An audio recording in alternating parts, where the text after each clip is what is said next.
Today, the Metro Council Charging Committee met for the first time to discuss how they will handle Councilman Anthony Piagentini's ethics violations. Piagentini was found guilty of 6 ethics violations. He's accused of using his public office to leverage a new job. The Charging Committee consists of 5 Democrats. No Republicans decided to join. And at the first meeting, the group selected the chair of this committee. All those in favor of myself, Councilwoman Fowler, being chair of the committee, please say aye. Aye. No's by like sign. Thank you. I accept that. They also set their next 2 meetings for Monday the 13th and Friday the 17th.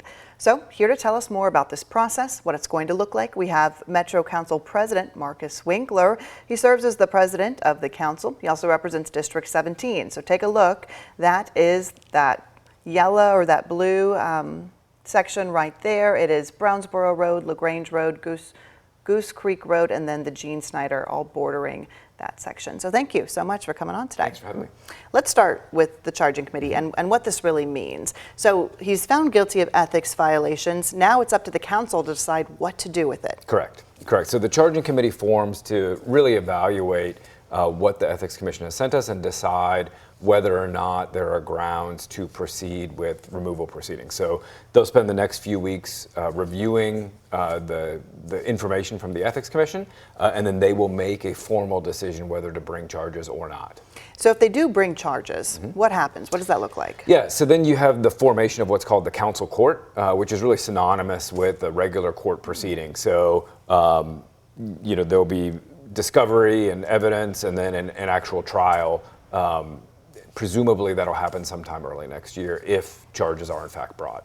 And after the trial, if we're going with the court and there's a guilty, is he removed from council? So it would take 18 members voting to remove. So it's 2/3 of the full body of the 26. So 18 people would have to vote to remove. And you have to, 1, bring charges, then have the trial, then decide that he is guilty, and then decide to remove. So there's actually 3 votes that will happen if charges are brought.